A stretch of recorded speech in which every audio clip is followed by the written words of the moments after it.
नमस्कार दोस्तों। Study for all agriculture competitive exam में आपका स्वागत है। आज इस वीडियो में हम सब अ, अरुण कात्यायन वॉल्यूम सेकंड का चैप्टर नंबर सेकंड देखेंगे, जो आपका चैप्टर सेकंड है कह सकते हैं। और इस चैप्टर सेकंड में चैप्टर फर्स्ट के बारे में ऑलरेडी डिस्कशन हो चुका है। चैप्टर सेकंड में जो टॉपिक है आपका वो है बायो डाइवर्सिटी कह सकते हैं। और bio diversity and it's conservation. तो इस चैप्टर के बारे में हम कह सकते हैं कि आज देखेंगे। तो सबसे पहले बात आती है कि बायोडायवर्सिटी होता क्या है। तो बायोडायवर्सिटी या हम इसे बायोलॉजिकल डाइवर्सिटी भी कह सकते हैं, बायोलॉजिकल डाइवर्सिटी भी कह सकते हैं, जिसे हम हिंदी में एक तरीके से जैव विविधता के नाम से जानते हैं। जैव विविधता, तो इसके नाम में ही सिंपली छुपा हुआ है बायोलॉजिकल, अर्थात एक तरीके से जो हमारा इकोसिस्टम है, जो कह सकते हैं कि डिफरेंट टाइप के इकोसिस्टम है, उनमें जो स्पीसीजेज हैं, जो डिफरेंट स्पीसीजेज हैं, उनके बीच जो एक तरीके से कह सकते हैं कि कॉम्प्लिसिटी है, अर्थात एक डाइवर्सिटी है, विविधता है। डिफरेंट स्पीसीजेज हैं एक ही इकोसिस्टम में, चाहे वो टेरेस्ट्रियल इकोसिस्टम हो या आपका इको एक्वाटिक इकोसिस्टम हो या मैराइन इकोसिस्टम हो, फॉरेस्ट इकोसिस्टम हो। तो इन सब में फॉरेस्ट इकोसिस्टम में आपके डिफरेंट पौधे दिखते हैं, प्लांट्स दिखते हैं। तो वो सब विविधताओं से बड़ा एक जंगल होता है, उस जंगल में हजारों तरीके के पौधे मिल जाते हैं। तो कहेंगे कि अगर हजारों पौधे मिल रहे हैं तो उसमें डाइवर्सिटी ज्यादा है। अगर किसी जंगल में 500 पौधे मिल रहे हैं तो वहां डाइवर्सिटी कम है। तो इसी को हम जैव विविधता कहते हैं। और ये जो जैव विविधता टर्म है, या जिसे हम बायोडाइवर्सिटी जो ये टर्म है, इस टर्म को सर्वप्रथम किसने दिया था? तो ये आपके लिए महत्वपूर्ण है, कॉम्पिटिटिव एग्जाम में पूछा जा सकता है। तो 1985 में ये जो बायोलॉजिकल डाइवर्सिटी है या बायोडाइवर्सिटी है, ये टर्म 1985 में वाल्टर कहेंगे जी रोशन। तो ये आपके कॉम्पिटिटिव एग्जाम में कई बार पूछा भी गया है। तो वाल्टर जी रोशन, ये 1985 में इन्होंने बायोडाइवर्सिटी टर्म दिया था। अब बात आती है कि बायोडाइवर्सिटी कितने तरीके की हो सकती है। जो आपका ये बायोलॉजिकल डाइवर्सिटी है वो कितने प्रकार की हो सकती है। तो इसको मेजर रूप से बायोडाइवर्सिटी को तीन तरीके से डिवाइड किया गया है। एक तो आपका होता है जेनेटिकल डाइवर्सिटी, जेनेटिकल। दूसरा आपका हो जाएगा स्पीसीज डाइवर्सिटी, और तीसरा आपका हो जाएगा कम्युनिटी डाइवर्सिटी। तो एक एक करके, क्योंकि यहाँ से भी कॉन्सेप्ट बेस्ड क्वेश्चन आपके कई बार पूछे गए हैं। तो जेनेटिकल डाइवर्सिटी जैसे आपका इसमें स्पष्ट ही है कि जो जेनेटिकल मेकअप है, एक किसी स्पीसीज के जो जेनेटिकल मेकअप है, जिससे वो स्पीसीज बना हुआ है, उसमें जो विभिन्नता पाई जाए, वही क्या कहलाएगी? हमारी जेनेटिकल डाइवर्सिटी। तो ये हमारा जेनेटिकल कह सकते हैं कि या जेनेटिक कह सकते हैं, जेनेटिक डाइवर्सिटी अर्थात जो उसके जेनेटिक कॉन्स्टिट्यूशन में, एक तरीके से जेनेटिक मेकअप में जो डाइवर्सिटी है। दूसरा हमारा स्पीसीज डाइवर्सिटी, अर्थात स्पीसीज के अंतर्गत या विद इन स्पीसीज, या अ, एक तरीके से डाइवर्सिटी पाई जाती है, तो वो स्पीसीज डाइवर्सिटी हो जाएगी। और तीसरा हमारा आता है कम्युनिटी। लेकिन अभी एक चीज और, यहाँ जो जेनेटिकल डाइवर्सिटी होती है ये बड़ी महत्वपूर्ण होती है।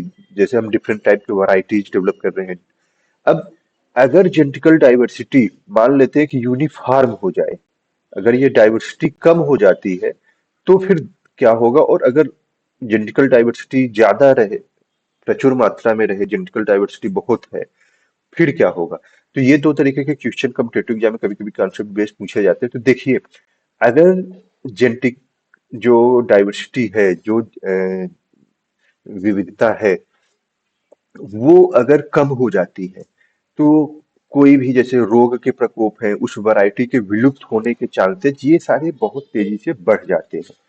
तो कहीं ना कहीं यूनिफॉर्मिटी बढ़ जाएगी। अगर एक ही जेनेटिक मेकअप के सारे जीव हो जाए, सारे लोग, कोई जेनेटिकल डाइवर्सिटी पाई ही नहीं जाए, तो कहने का आशय ये हुआ कि एक मोनोपॉली बढ़ जाएगी। वही अगर डाइवर्सिटी अधिक होती है तो जब उससे एक जीव के अंदर कह सकते हैं कि ज्यादा जेनेटिक डाइवर्सिटी होगी, विविधता होगी, तो वो इन्वायरमेंटल चेंज अगर हो रहा है तो उस स्थिति में वहां पे हमारे पास बहुत ज्यादा मौका रहता है, एक तरीके से वो हमारे लिए बेनिफिशियल हो जाता है। जैसे हम एग्जाम्पल के तौर पे देखें तो कोरोना आया था।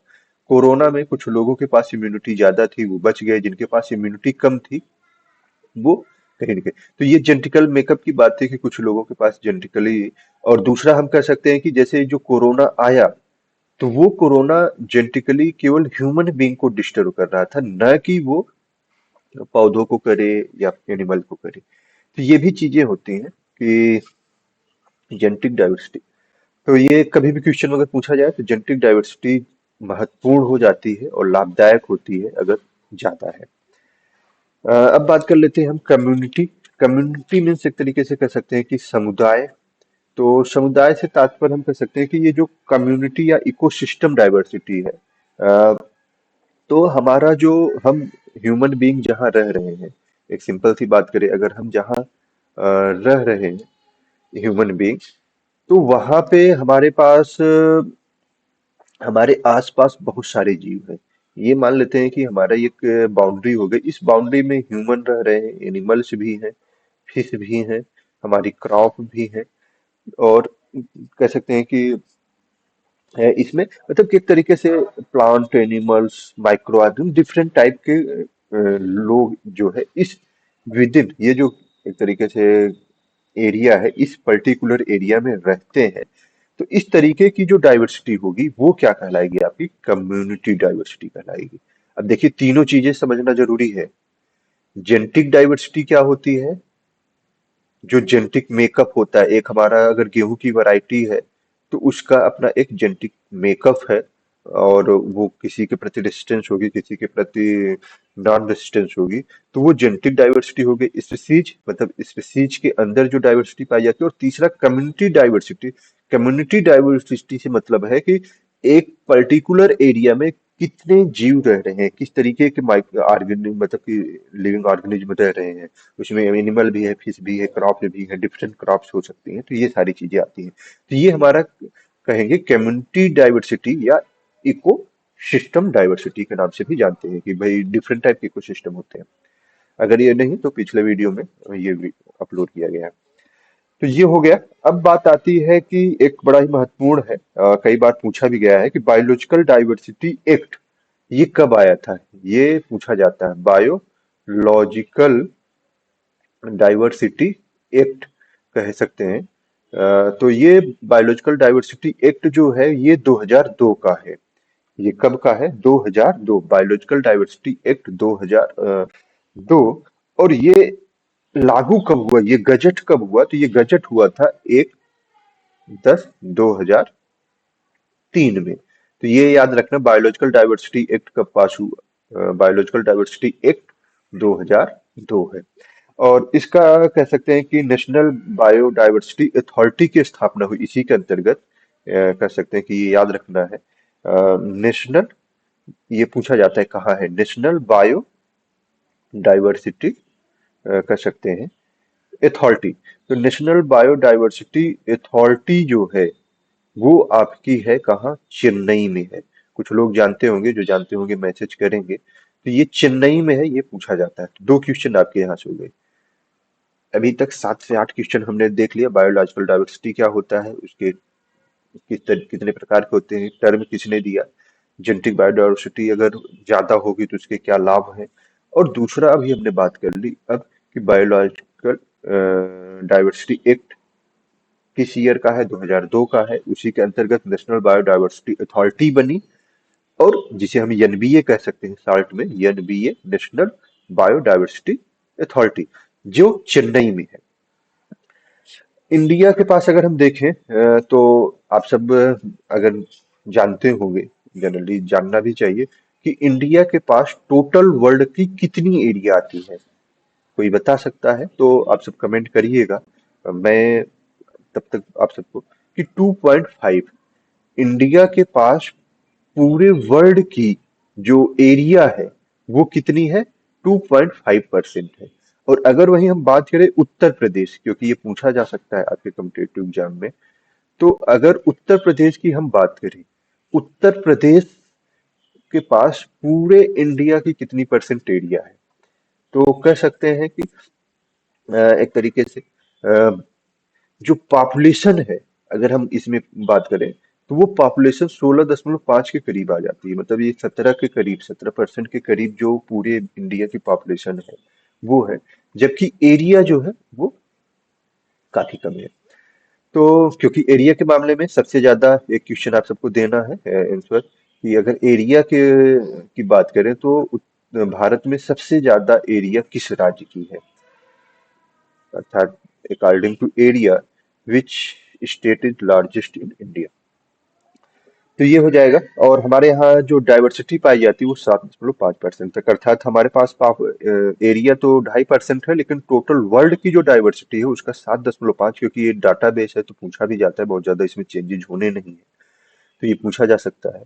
तो 7.5% होता है। अब बात करते हैं कि इम्पोर्टेंस ऑफ बायोडाइवर्सिटी। भाई सीधी सी बात है कि हम डाइवर्सिटी के बारे में क्यों पढ़ रहे हैं, और एज एग्रीकल्चर, भाई एग्रीकल्चर स्टूडेंट के लिए बायोडाइवर्सिटी को क्या महत्वपूर्ण है, ये भी एक क्वेश्चन आपके मन में आना चाहिए। भाई हम बायोलॉजी ये हमें क्यों पढ़ाया जाता है, या हमें कॉम्पिटिटिव एग्जाम में इससे से क्यों क्वेश्चन पूछे जाते हैं। तो जाहिर सी बात है कि जो एग्रीकल्चर है वो कहीं ना कहीं इसी पे डिपेंड है। और ये जो डाइवर्सिटी होगी, अगर जितनी ज्यादा बायोडाइवर्सिटी होगी उससे हमें नए क्रॉप, नई फसल, नई फसल से तात्पर्य जैसे अभी हम कह सकते हैं कि क्रिटिकल, एक तरीके से जो आपका वीट और राई, अर्थात ये दो एक तरीके से दो क्रॉप थी, इन दोनों क्रॉप को मिला के क्रिटिकल एक नया क्रॉप। तो इस तरीके से कह सकते हैं कि ये जो नई क्रॉप, ये अर्थात ये एक तरीके से सोर्स हो जाता है नई क्रॉप डेवलप करने का। ये ब्रीडिंग में हमारे जो प्लांट ब्रीडिंग के स्टूडेंट होंगे उनको बाकायदे मालूम है कि जितनी ज्यादा डाइवर्सिटी होगी तो वो वहां से रेसिस्टेंस, डिजीज रेसिस्टेंस जीन और सब निकाल के प्लांट ब्रीडिंग करते हैं। तो किसी भी हेल्थी इकोसिस्टम के लिए कह सकते हैं वो हमारा बायोडायवर्सिटी बहुत ही जरूरी होती है। बायोडायवर्सिटी जैसे रहती है तो इसके एस्थेटिक कह सकते हैं कि, और कह सकते हैं कि कल्चरल वैल्यू है।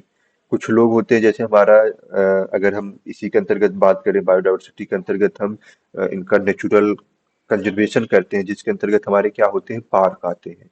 तो पार्क में सारे लोग घूमने जाते हैं, कुछ लोग घूमने टहलने इस तरीके से जाते हैं। तो टूरिज्म की वजह से भी कह सकते हैं कि पेट कीपिंग, गार्डनिंग, इस तरीके से भी ये महत्वपूर्ण हो जाता है।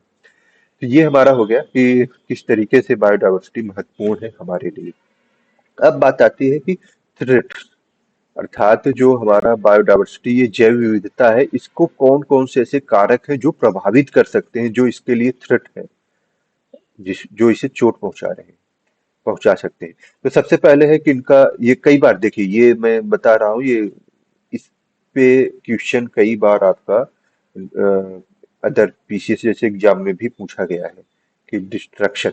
तो ये destruction of habitat, habitat means जहाँ कोई जीव रह रहा है, अ, उसे हम क्या कहते हैं, उसका हैबिटेट, आवास।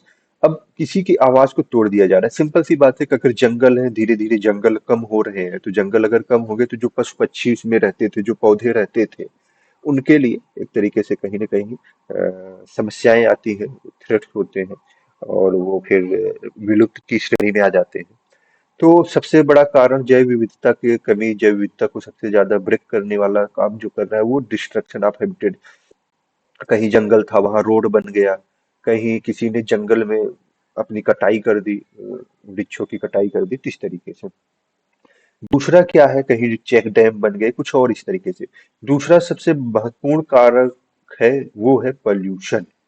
जिस तरीके से पर्यावरण प्रदूषण हो रहा है उसकी वजह से जो है कह सकते हैं कि हमारी जैव विविधता पाई जाती है। अच्छा, एक टर्म है कई बार पूछा गया है, यूट्रिफिकेशन।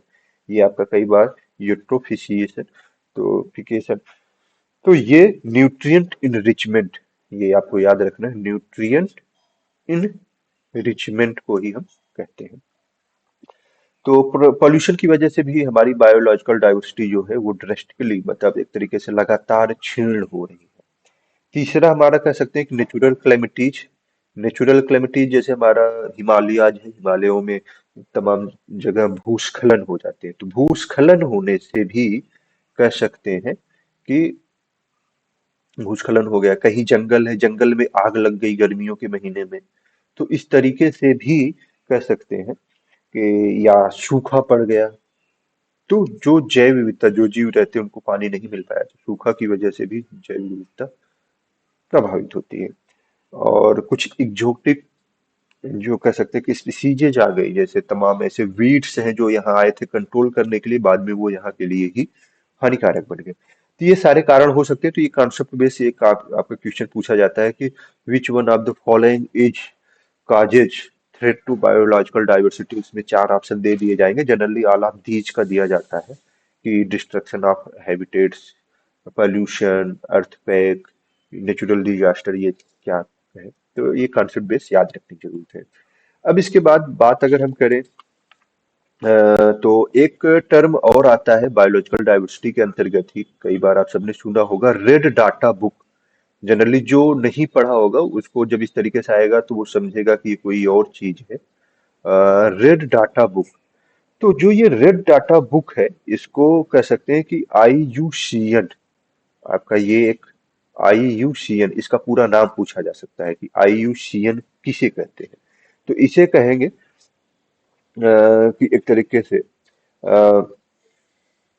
जो आपका international union for conservation of natural resources, तो ये हमारा हो जाता है IUCN, तो international union for the conservation of nature and natural resources. तो याद रखने की जरूरत है, आई से international union for conservation, C से conservation for nature, and N से नेचर अर्थात जो प्रकृति है, and natural resources, natural resources अर्थात जो अंतरराष्ट्रीय कह सकते हैं कि एक समूह है, यूनियन है, जो क्या करती है, वो कंजर्व करने के उद्देश्य से एक समूह बना, अंतरराष्ट्रीय एक समूह बना है, वो कंजर्व करने के उद्देश्य से, किसको सुरक्षित करने के उद्देश्य से, किसको, नेचर, प्रकृति और नेचुरल रिसोर्सेज, और जो प्राकृतिक संसाधन है उनको।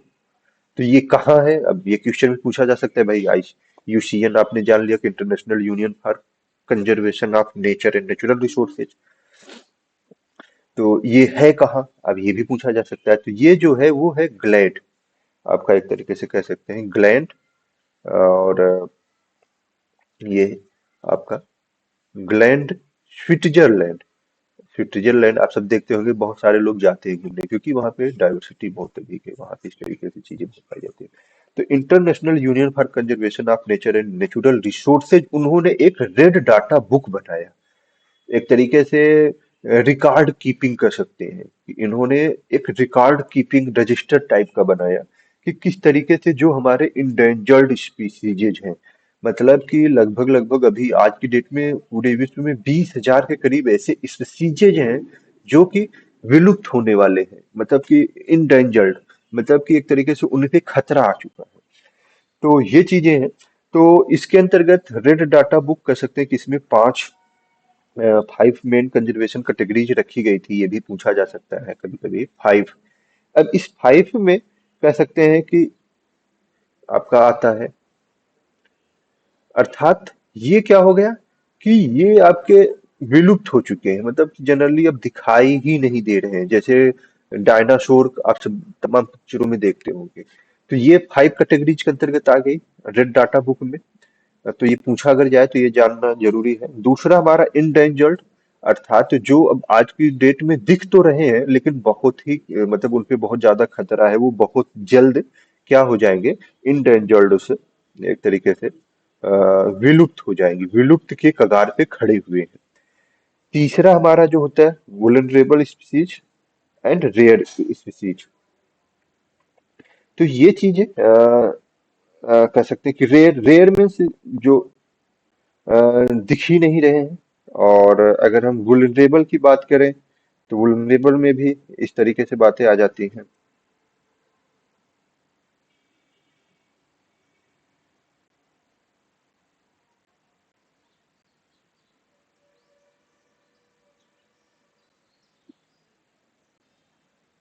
तो इसमें अगर हम करें जैसे एग्जीक्यूटिव में, तो वो विलिप्त, फिर इंडेंजर्ड, उसके बाद तीसरे नंबर पे वुल्नरेबल स्पीसीज, अर्थात ये भी अब वही है, अ, विलुप्ति की कगार पे, रेयर स्पीसीजेज, रेयर कैटेगरी में, रेयर स्पीसीजेज। एंड हम लास्ट वन कर सकते हैं इनसफिशिएंटली नोन स्पीसीज। तो हम इनको मेजर रूप से अगर कहें तो पांच कैटेगरियों में हम क्लासिफाई कर रहे हैं। एक मिनट, जस्ट मैं फिर से एक बार आप सबको रहना चाहिए।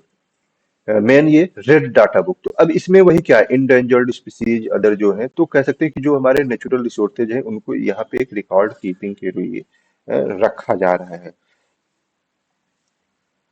तो इसमें हमारा सबसे पहले आ गया, कहेंगे कि विलुप्त प्राय, फिर इंडेंजर्ड, आपका इंडेंजर्ड हो गया, और उसके बाद तीसरे पे हमारा वुल्नरेबल स्पीसीज, अर्थात जो कह सकते हैं कि असुरक्षित, असु सुरक्षित है, ये इसको सुरक्षित करने की जरूरत है। और चौथे नंबर पे आ जाएगा कि रेयर स्पीसीज, जो रेयर रूप में अब दिखती हैं। और चौथी हो गई कि इनसफिशिएंट नोन स्पीसीज, तमाम ऐसे स्पीसीज हैं जिनके बारे में हम बहुत कम जान रहे हैं। तो ये पांच हो गई। अब बात आती है कि बायोलॉजिकल डाइवर्सिटी इन इंडिया, तो हमने ऑलरेडी बात की थी, पूरे विश्व का 7.5% बायोलॉजिकल डाइवर्सिटी जनरली हमारे इंडिया में पाई जाती है। और इसके थ्री मेगा इंडेमिक सेंटर हैं, थ्री मेगा इंडेमिक सेंटर। तो अगर हम बात करें तो ये हमारा सिंपल सा, बहुत अच्छा तो नहीं, मगर मेरा प्रयास है आप सबको अ, जो भी, तो ये हमारा जम्मू कश्मीर, ये कह सकते हैं कि ये हिमालयन रीजन, ये इस तरीके से ये, तो ये क्या है, हमारा पूर्वी हिमालय है। और ये क्या है, पश्चिमी हिमालय, पश्चिमी हिमालय। ये क्या हो जाएगा, हमारा पूर्वी घाट। देखिए ये कॉन्सेप्ट आपको समझना जरूरी है, पूर्वी घाट। और ये क्या हो जाएगा, हमारा पश्चिमी घाट, पश्चिमी घाट, ये बड़े महत्वपूर्ण है। तो ईस्टर्न हिमालय, इसे हम पूर्वी हिमालय या ईस्टर्न हिमालय कहते हैं, ईस्टर्न हिमालय। तो ईस्टर्न हिमालय पे भी बहुत ज्यादा जैव विविधता पाई जाती है। जनरली आप सब देखते होंगे, अरुणाचल प्रदेश है, सिक्किम है, हम्म, तो वहां पे सारे लोग घूमने भी जाते हैं। तो ये हो गया आपका। उसी तरीके से पश्चिमी वेस्टर्न हिमालय, वेस्टर्न हिमालय के अंतर्गत क्या है आपका, जैसे जम्मू कश्मीर है, हिमाचल प्रदेश है, उत्तराखंड है, तो ये सारे आते हैं पश्चिमी हिमालय के अंतर्गत, वेस्टर्न हिमालय। तो ये यहाँ पे जैव विविधता बहुत ज्यादा पाई जाती है, अब आपको सीधा समझ में आ रहा होगा। और तीसरा हमारा जो होता है वो वेस्टर्न घाट। अब ये अगर आपको देखेंगे तो ये आपका राजस्थान हो जाएगा, ये पंजाब हो गया, ये राजस्थान हो गया, ये गुजरात का एरिया हो गया, गुजरात के बाद ये महाराष्ट्र, तमिलनाडु और ये केरल, इस तरीके से। तो ये जो पश्चिमी घाट है, ये पश्चिमी घाट, तो पश्चिमी घाट पे भी बायोलॉजिकल डाइवर्सिटी पाई जाती है। ये कई बार क्वेश्चन पूछा गया, इवन कि यूपीपीसीएस जैसे मेन एग्जाम में, यूपीपीसीएस जब प्री होता था तो वहां पे भी सबसे ज्यादा जैव विविधता कहाँ पाई जाती है, तो चार ऑप्शन दिए जाते थे, तो यहाँ पे भी पाई जाती है। अब अगर हम बात करें कि हॉट स्पॉट की, तो वही हमने जो बात की कि north east, eastern Himalaya, western Ghat, Andaman Nicobar. Andaman Nicobar आपका हम कह सकते हैं कि हाँ ये श्रीलंका है, और इस तरीके से अंडमान निकोबार। तो अंडमान निकोबार में भी डाइवर्सिटी पाई जाती है। एक टर्म होता है हॉट स्पॉट, काफी महत्वपूर्ण हो जाता है, हॉट स्पॉट। तो हॉट स्पॉट टर्म जो दिया था, कोई भी जीव है बहुत ज्यादा वहां पाए जाते हैं, तो हॉट स्पॉट टर्म मेयर से कहेंगे, यम सॉरी, मेयर्स ने दिया था, MEYERS, 1990s में। तो नॉर्मन मेयर्स ने हॉट स्पॉट टर्म दिया था, तो ये भी पूछा जा सकता है। नेक्स्ट अगर हम बात करें अब, तो अब अभी तक हमने क्या बात की, बायोडाइवर्सिटी होती क्या है, बायोडाइवर्सिटी कितने तरीके की हो सकती है, जेनेटिक स्पीसीज कम्युनिटी। बायोडाइवर्सिटी के अंतर्गत हमारे जो कैसे बायोडाइवर्सिटी को कौन कौन से थ्रेड्स हैं, रेड डाटा बुक क्या है, और साथ ही साथ बायोडाइवर्सिटी के महत्व क्या है, क्यों हम बायोडाइवर्सिटी के बारे में पढ़ रहे हैं। अब बात आती है कि भाई ये सारी चीजें तो हो गई, हमें मालूम चल गया कि बायोडाइवर्सिटी को रेड डाटा बुक में 5 कैटेगरीज में किया गया है, वुलनरेबल है अर्थात असुरक्षित है, विलुप्त प्राय की श्रेणी में है, इंडेंजर्ड श्रेणी में, खतरे में। तो ये सारी चीजें हमारी हो गई।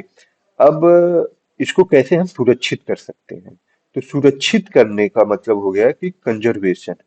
हमारे पास अगर कोई बायोडाइवर्सिटी है तो उसको हम कैसे कंजर्व करें, कैसे हम कंजर्वेशन इसका कर सकते हैं, तो उसको 3 तरीके से, सॉरी 2 तरीके से। एक तो होता है सीधी सी बात है, जैसे कोरोना था, तो कोरोना में आदमी अपने आप को कह सकते हैं कि एक तो दवाओं से सुरक्षित रखता था, दूसरा कह सकते हैं कि सोशल डिस्टेंसिंग था।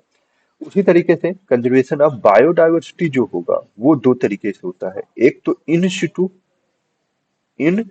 इसके नाम में ही है, और दूसरा होता है ex situ। तो कोई भी इन सिटू, अब इसके एग्जाम्पल पूछे जाते हैं कई बार पीसीएस जैसे कम्पिटेटिव एग्जाम में। इन सिटू बस आप अगर सॉरी इन सिटू अगर ये आप समझ जाते हैं तो फिर आपका क्लियर हो जाएगा। तो इन सिटू का तात्पर्य ये हुआ कि conservation of natural resources in their natural habitat. अर्थात कह सकते हैं कि कोई हमारा प्लांट है, पौधा है, वो पौधा जिस जंगल में, उसको उसी के जंगल में जहां वो पौधा रहता है, वो विलुप्ति के कगार पे जा रहा है, तो उसी जंगल को हम पार्क बना दें, और पार्क बना के उस उसमें उसको संरक्षित कर दें।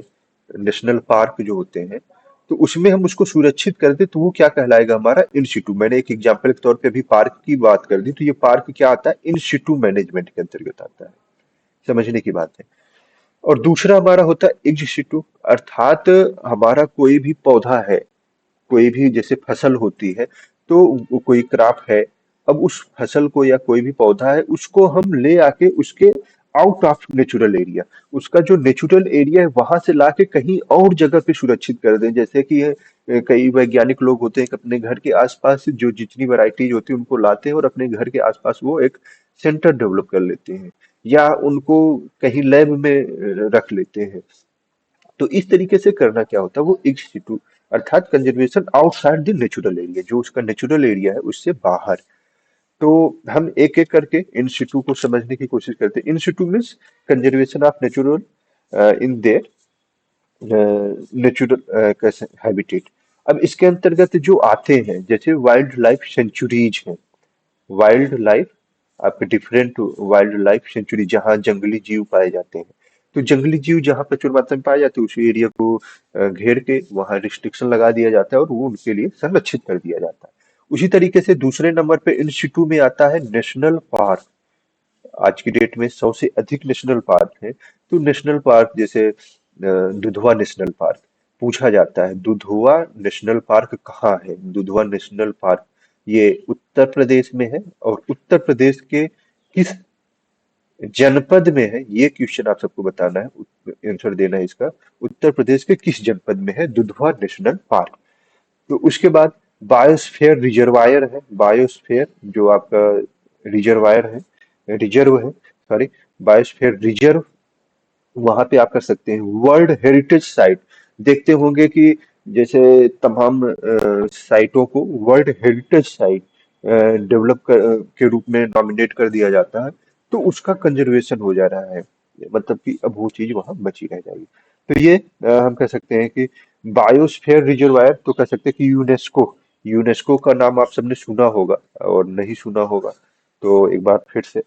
यूनेस्को तो united nation education scientific and cultural organisation, ये याद रखना जरूरी है, कई बार पूछा जाता है। यूएनई एस सी ओ, यूनेस्को।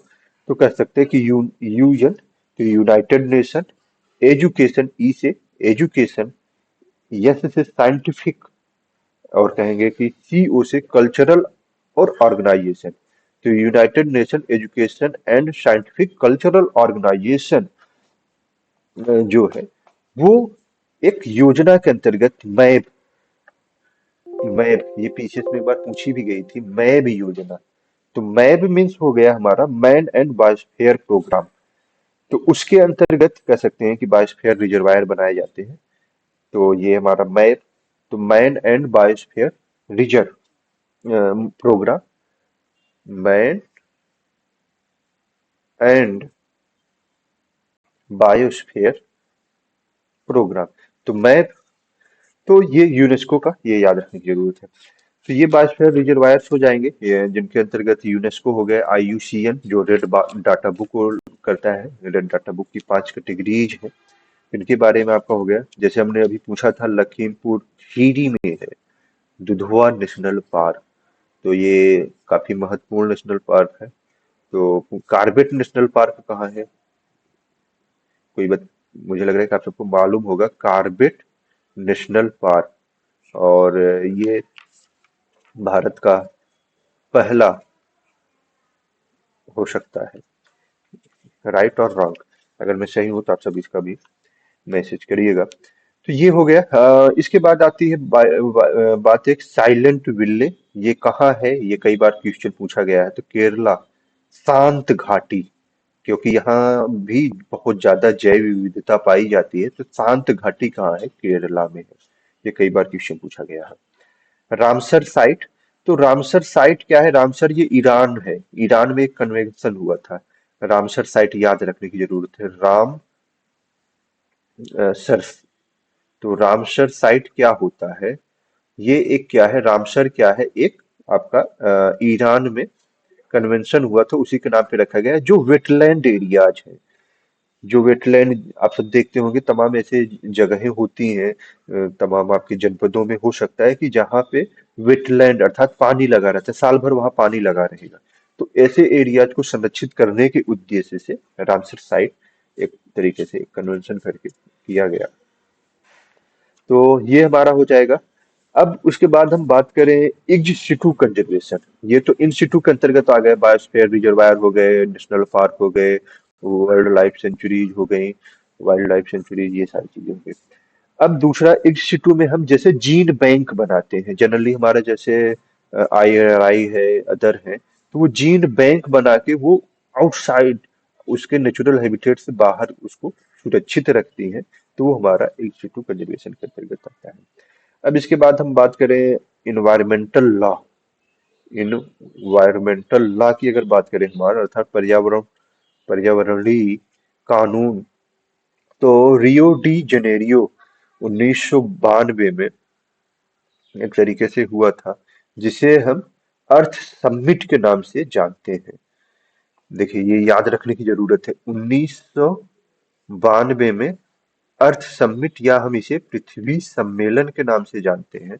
और ये कहाँ हुआ था? Rio de Janeiro. तो ये मुझे लग रहा है कि सारे लोगों को मालूम होगा, क्योंकि अभी यहाँ बहुत ही बार बार न्यूज में आता रहता है। ये किस देश का में पड़ता है? तो ये किस देश में पड़ता है, ये आपको जानने की जरूरत है। रियो डी जनेरियो पृथ्वी सम्मेलन, भाई ये पूछा जा सकता है ना किस देश में सबसे पहले? तो 1992 में हुआ था, जिसे हम अर्थ समिट के नाम से भी जानते हैं।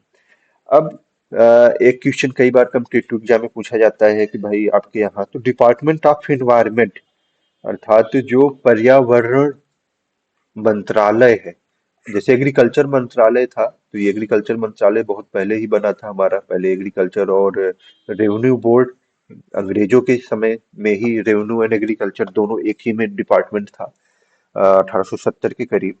लेकिन जो डिपार्टमेंट ऑफ इन्वायरमेंट है, पर्यावरण मंत्रालय जो है, या कह सकते हैं कि डिपार्टमेंट जो है, पर्यावरण विभाग जो है, उसकी स्थापना कब हुई थी? तो ये हमारी हुई थी 1980 में। And ministry of environment and forest,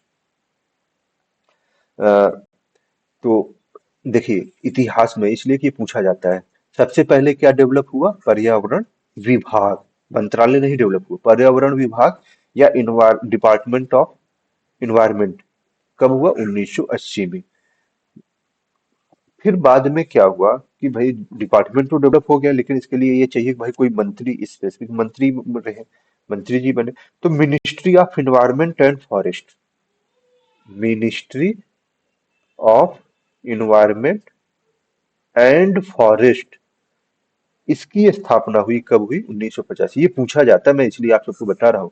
ministry of environment and forest establish in 1985। ये सब नोट करते चलिएगा आप सभी। और पर्यावरण विभाग की स्थापना 1980 में हुई। और उसी के अंतर्गत आया एक लॉ आया जिसे हम कहते हैं इन्वायरमेंट प्रोटेक्शन एक्ट। ये याद रखना है। इन्वायरमेंट जो है, इन्वी इन्वायरमेंट प्रोटेक्शन प्रोटेक्शन एक्ट। तो ये इन्वायरमेंट प्रोटेक्शन एक्ट कब आया था? 1986 में आया था, जिसे हम अम्ब्रेला, कई बार ये पीछे जैसे एग्जाम में पूछा गया है, इसे हम अम्ब्रेला लॉ के नाम से भी जानते हैं।